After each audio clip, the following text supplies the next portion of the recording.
You can steal prospects who have already been educated by your competitors. This is one of the most powerful tactics I've ever tested.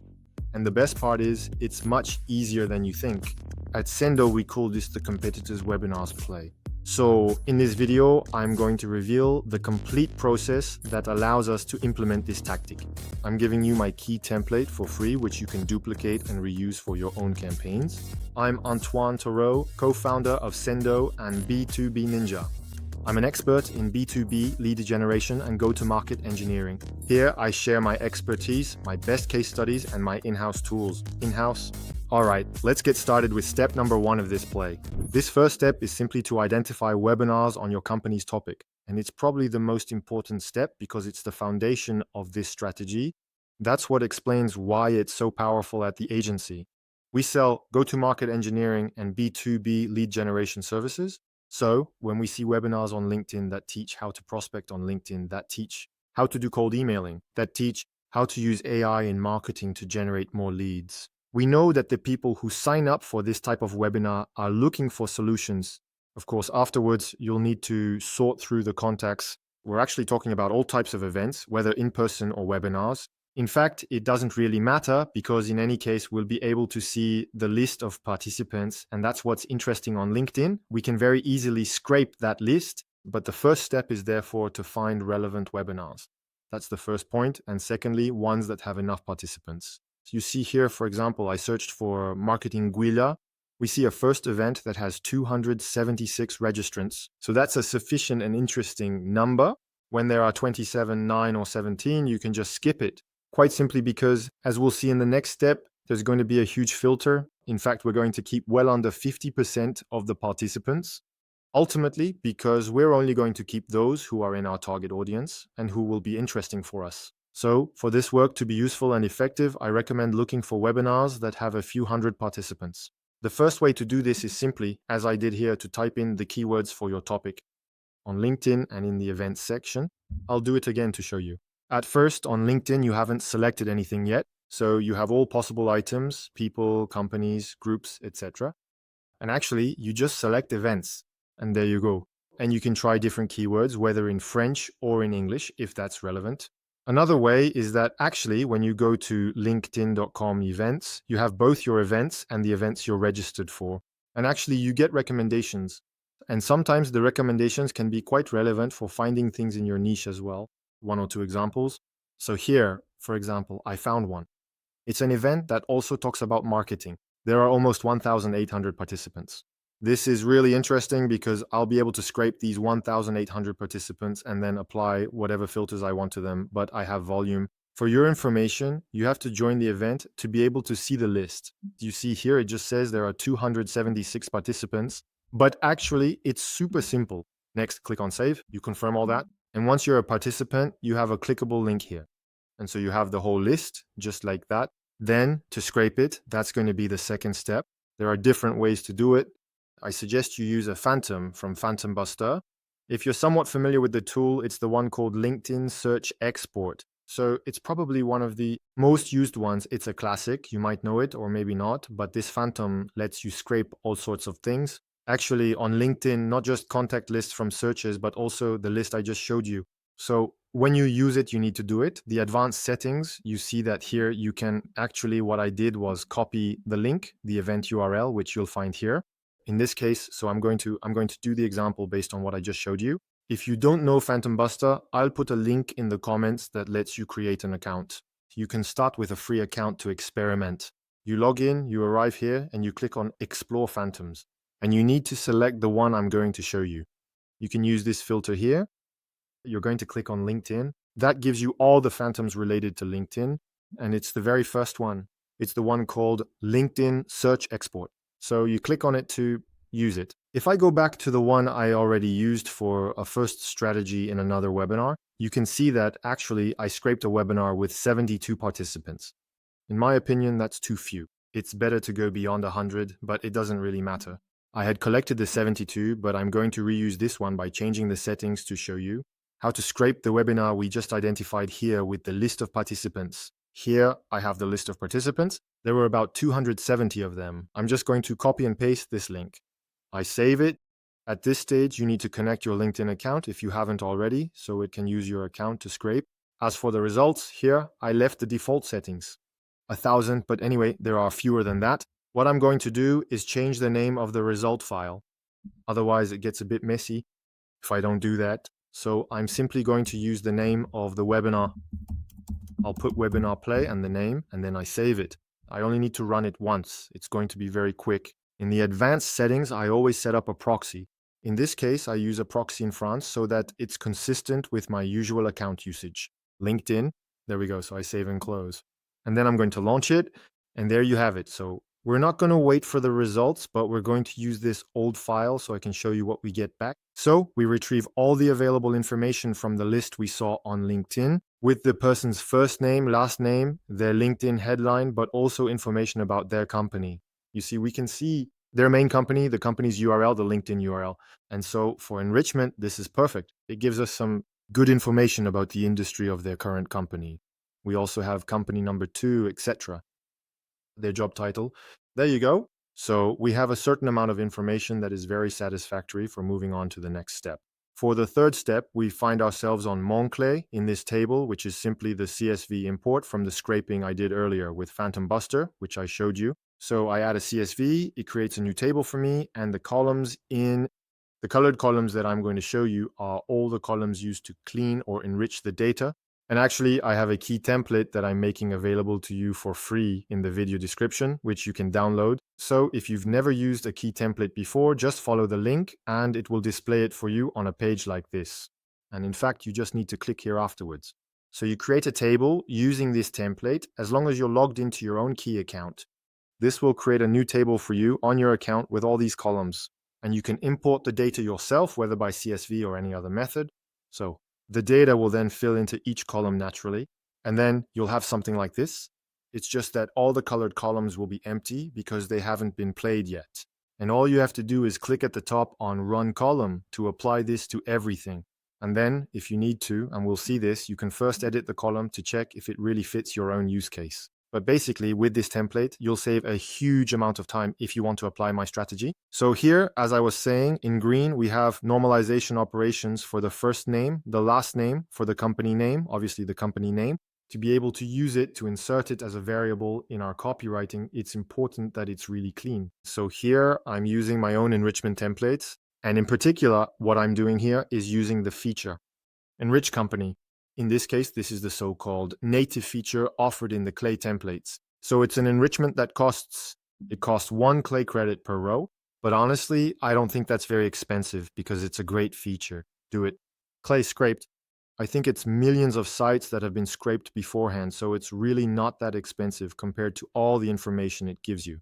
You can see that in this column, in this result, we have a huge amount of information about the company, the number of employees, the website domain, the industry. We have a description and actually some pretty detailed information. I find that when you expand the different pieces of information in the JSON. Bad example because it didn't find any for this one, but if I take another one, I'll take this one. It was more in the sub-industries and in the primary offerings where I found interesting things. Actually, this allows us to go into subsectors to be even more precise in understanding what activity this company is engaged in. In the primary offerings, I find this quite interesting because it actually tells us what this company's offerings are and how they make money. So actually, I used Enrich Company and I went ahead and included the information that interested me for the next steps. So I took the description, I took the industry, I took the specialties, which aren't always available, but that's okay. I took the primary offerings as well. Again, they're not always available, the company size and the website. And then what I did was apply my own prompt to determine whether the company operates in B2B, B2C, or both. In fact, that's also information you can find here. I don't remember exactly where, but it doesn't matter. Actually, I didn't find it reliable enough, so I prefer to use my own prompt. And why, as you can see, is this column only activated in certain cases? Because I also applied a filter to match the type of company that's relevant to me. So with this filter, I determine whether the company is indeed engaged in B2B activities. And if that's the case, I keep the row. If that's not the case, I'm not interested because I don't target contacts who do B2C. And I have another filter, which is the job title category. And in my case, but that's something you can edit and adapt for yourself in the template that I'm sharing with you. What interests me are all the job titles that are either in sales, marketing, or founders and co-founders, and everything related to general management. So basically the decision makers in mid-sized companies. Because similarly, in my approach regarding the company size that I get here, I'm going to apply a filter and I'm not going to take companies that are too small. But I'm not going to take the really big ones either, because that's not my sweet spot. From there, I have a column that gives me a job title. And then you see, if it's something else, if it's outside of these categories that interest me, I don't take it. For example, here I have a guy who's an integrator software. So obviously that doesn't interest me. Here I have a general manager that interests me. Here I have an account executive that interests me, and so on. So based on all this information, I also apply something that's going to be very important in my campaign. Ultimately, an AI. I'm on an AI prompt. I use our own credits. Here I have GPT-5 and I have this prompt that uses quite a lot of information. Not all of them are mandatory, but they use information about the contact's current position, their headline, the company's industry, as well as specialties and offerings, the primary offerings I showed you earlier that come from the company's enrichment. And that allows me to be precise enough to do what? To create an icebreaker sentence for me, which will be simple and concise enough, but actually very relevant because we'll be able to understand why the person attended this webinar. When it comes to prospecting, there's LinkedIn and so on, but by telling them, I think I've understood what kind of target you want to prospect. And that allows you to very precisely engage the conversation. You see here, we're talking about managers, franchises, networks, or other partnership managers for former retail companies. It's extremely specific. The person who receives this usually thinks, oh yeah, the guy really understood what kind of work I do. So we're not in a situation where it feels like mass outreach, etc. Plus, we naturally and cleanly include the company name, thanks to the cleaning we did earlier, into the message. So we have this kind of phrase, are you considering, or maybe you're already doing, LinkedIn prospecting for Mindflow? Let me remind you that the person had signed up for a webinar called The System That Generates Blah Blah Blah Leads for Me Thanks to AI on LinkedIn. I imagine it's to reach the managers, IT or the SecOps and CloudOps teams, of companies. Is that really their target, or did you have something else in mind? So here we're working on an icebreaker. I hope I've convinced you that it's really high quality. So there you go, we've created all of this. And then I apply a waterfall to enrich the data with verified professional emails, which is pretty standard. Each time I run my verification with 0 bones and I have a certain number of API keys in there. So my waterfall gives me a really interesting email rate. And I have one last step. I send this data to MList because in this case, we use MList as our outreach tool. If you use MList, the template will also be super useful. You can see that all of this is set up for you. So basically, the right data is put in the right place overall. If you don't use MList, you can still draw inspiration from it if you want. To use your own feature, which involves pushing the data into what they call a sequencer on Key. And before I show you what it looks like on MList and show you the results, just for your information, you can see that I used this strategy for a webinar with many more participants. So there were 962 participants that I was able to scrape and add here. And in the end, with the criteria I mentioned earlier, I only kept 262 of them. On the table I just showed you, it wasn't filtered, but if I remember correctly, I only kept 19 out of 72. So that's the general scale. You see, there were about 20 to 25% that I kept. Of course, it depends on your specific situation, but that's a scale that seems pretty reasonable to me. And if you end up keeping too many, it might mean your targeting criteria aren't precise enough. And now, to prove to you that it works, I'll show you the results of our campaigns on these batches we created with Play. You see, for example, with the data we looked at together, well, there isn't a huge amount of data. Yeah, there were 22 contacts that I kept, not 19. For now, we have an interest rate that's pretty huge, but of course, you have to be careful when you have such a small volume. It can give you excellent rates, but they're not as meaningful as what you'd get with a lot more contacts. And there you go, a 9% interest rate is obviously very, very good. And if I show you the campaign, I think it's not finished yet. No, it's not finished. But the one I did on the batch, which was a bit larger, you can see how much I got. I have a 4.4% response rate and a 2.5% interest rate. On the LinkedIn channel, it's even better since I have almost an 8% response rate and about a 2.8% interest rate. Since the campaign isn't finished, the metrics can't be final either. They can only go up. And I wouldn't be surprised if we actually reach around 3% interest in the end with the follow-ups that haven't all been done yet. So that was for one of the webinars I had identified, which was quite relevant to our topic. In fact, I had run another campaign even before this one, which was more focused on opening a discussion with prospects. So in this case, we weren't directly aiming for appointment setting. We were doing something softer, which is definitely a strategy you can explore as well. And here you can see that we generated a huge number of responses. Honestly, for something that's been running for just a few weeks, we've generated 13 responses by email and 78 via LinkedIn. So that's a response rate close to 10% on LinkedIn. But what's really interesting is the volume, because as you can see, the batch is large. And even when we look at the interest rate, even if it's below 1%, in reality, with such a large batch, it still gives us a pretty interesting number of appointments. So that's it for the results. And honestly, you'll see for yourself.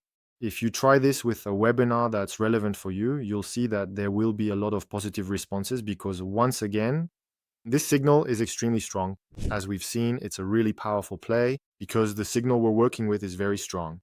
And actually setting up this play is relatively simple, especially if you use the template I'm providing for you. So now it's your turn.